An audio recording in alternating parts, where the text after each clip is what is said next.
Assalamualaikum warahmatullahi wabarakatuh. Para siswa, kembali kita jumpa di hari ini, di hari Selasa tanggal 21 September 2021 untuk materi pelajaran yang kedua, yakni Bahasa Indonesia.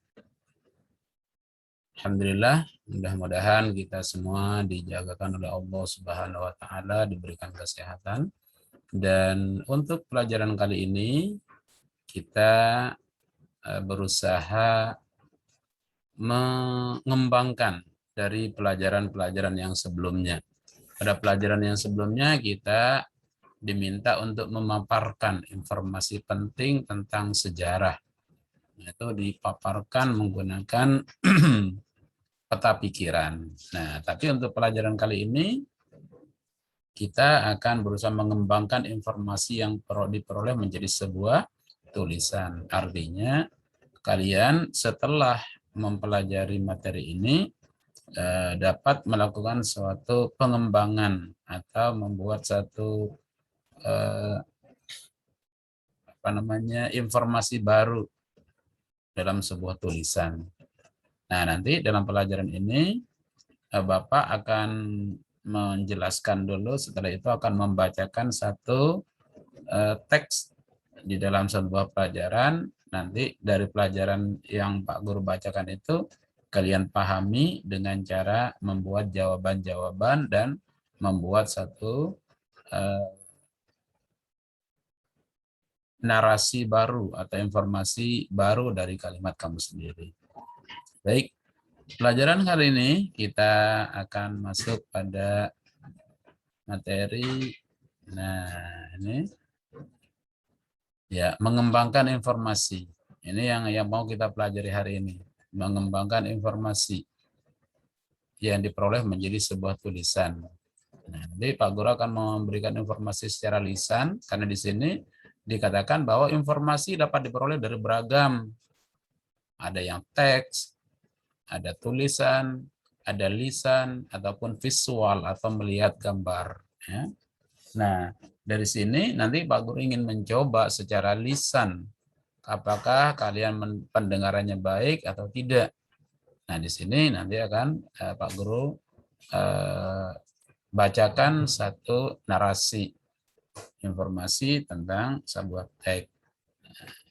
Bagaimana caranya nanti, makanya diperhatikan penjelasan ini. Informasi yang telah kita peroleh dapat dikembangkan menjadi sebuah tulisan baru. Artinya kalian setelah mendengarkan, kalian akan membuat satu tulisan baru yang mirip atau mendekati informasi yang sudah didengar. Nah, kali ini kita akan mempelajari cara mengembangkan informasi dari teks lisan. Sudah Pak Guru berikan ya. Teks lisan dilakukan dengan cara menyimak. Simak baik-baik apa yang Pak Guru bacakan nanti. Dalam menyimak diperlukan konsentrasi yang tinggi. Jadi jangan main-main, dengarkan baik-baik, kemudian catat hal-hal penting. Nah, kemudian kalau kamu juga dapat menjawab pertanyaan-pertanyaan yang diberikan. Informasi yang kamu dapat dari menjawab pertanyaan tersebut dapat kamu buat menjadi sebuah tulisan baru. Informasi-informasi tersebut juga dapat kamu tambahkan dengan informasi pendukung lainnya berdasarkan teks yang kamu dengar. Makanya dengarkan baik-baik. Ya. Setiap kali kita mendengar sebuah informasi, ada kabar, ada berita, macam-macam, maka catatlah hal-hal penting dari informasi tersebut. Jangan lupa bahwa informasi yang kita tulis adalah sesuatu yang menjadi sebuah jawaban dari pertanyaan apa, di mana, kapan, siapa, mengapa, dan bagaimana. Ya, tuh nanti munculkan dalam diri kamu apa ya? Oh ini. Di mana ya? Oh di sana. Kapan ya? Oh tak hari situ. Nah, siapa? Oh itu orangnya. Kemudian mengapa? Karena ini. Bagaimana? Oh begini diceritakan ya. Nih. Nah contoh ini informasi secara tertulis kalau kayak gini ya. Nih coba baca. Perkembangan COVID, perkembangan kasus COVID-19. Beberapa hari terakhir perkembangan kasus COVID di Kabupaten Kobar mengalami penurunan. Hal ini disampaikan secara resmi oleh Ketua Tim Satgas COVID-19 Kabupaten, yakni Bapak Herman, di ruang kerjanya pada hari Rabu tanggal 18 Agustus 2021. Dalam penyampaiannya bahwa kasus COVID-19 dari 10 kecamatan di Kabupaten Kobar dilaporkan mengalami penurunan kasus. Bahkan ada 2 kecamatan melaporkan bahwa dalam sebulan terakhir tidak ada kejadian kasus COVID. Dalam laporan tersebut yang disampaikan kepada Bapak Bupati Kobar, namanya Pak Budiawan, beliau merasa bangga karena kasus penurunan tidak mungkin akan terjadi tanpa kerjasama masyarakat Kabupaten Kobar pada seumumnya. Segala bentuk penyuluhan oleh tim Satgas dipatuhi oleh masyarakat. Semoga di Kabupaten Kobar umumnya kasus ini menjadi 0 dan masyarakat dapat beraktivitas normal. Ini informasi. Nah, bagaimana kita mengembangkannya? Ada muncul pertanyaannya, ya, informasi penting. Perkembangan kasus COVID-19, apa itu? Yaitu judul. Di mana kejadiannya? Di Kabupaten Kobar. Siapa yang menyampaikan informasi itu? Ketua Tim Satgas Kabupaten. Namanya Pak siapa tadi? Pak Herman. Kapan laporan ini disampaikan? Pada hari Rabu 18 Agustus 2021. Bagaimana perkembangan COVID? Menurut informasi tersebut bahwa 10 kecamatan ada dijelaskan bagaimana, ya. Nah, jadi dengan menjawab pertanyaan tersebut kita dapat menyampaikan informasi lanjutan, bercerita kepada orang lain dengan menggunakan kalimat kita sendiri. Teman-teman, saya tadi membaca, nah itu kan tambahannya.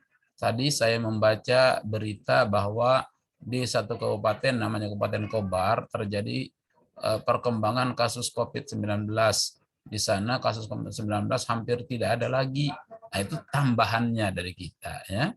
Nah, boleh ditulis seperti itu, buat cerita sendiri yang masih ada kaitannya dari apa yang sudah didapatkan informasi kita itu. Baik, para siswa, pada pelajaran kali ini Pak Guru akan membacakan sebuah narasi yang menjadi bahan pembelajaran kalian. Baik, saya akan bacakan dan tolong simak baik-baik. Nanti buat materi ini sebagai bentuk menjawab pertanyaan-pertanyaan di materi Pak Guru untuk lembar kerja siswa yang nanti di Pak Guru berikan, ya. Baik, saya bacakan, tolong dengarkan baik-baik. Perlawanan Kapitan Pattimura. Thomas Matulesi atau yang kita kenal Kapitan Pattimura ialah sosok pejuang Indonesia yang melakukan perlawanan terhadap penjajah Belanda. Pada 14 Mei 1817, seluruh rakyat Saparua atau Maluku memilih melakukan perlawanan kepada penjajah Belanda untuk mempertaruhkan daerahnya. Saat ini rakyat memilih Thomas Matulesi sebagai Kapitan Pattimura untuk melawan pemberontakan kepada penjajah. Di bawah kepemimpinannya, benteng Doorstedt berhasil direbut dari tangan Belanda. Semua tentara Belanda yang berada di benteng itu gugur, termasuk Residen Van den Beek. Namun ternyata perjuangan rakyat Saparua belum berakhir. Belanda membalas kekalahannya dengan menyusun strategi baru. Dengan dilengkapi persenjataan, Belanda mampu menyerang pasukan Pattimura. Pada 11 November 1817, Pattimura berhasil ditangkap oleh Belanda dan benteng Doorstedt pun kembali dikuasai Belanda. Selanjutnya, Pattimura dibawa ke Ambon. Di sana, pihak Belanda membujuk Pattimura untuk bekerja sama.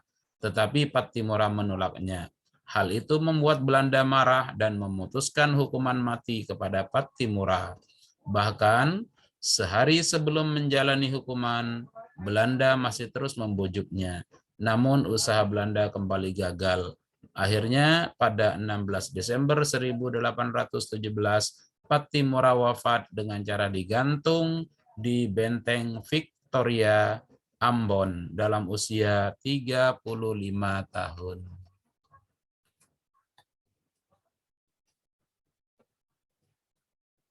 Para siswa, teks tadi menjadi bahan untuk menjawab materi di lembar kerja siswa nanti.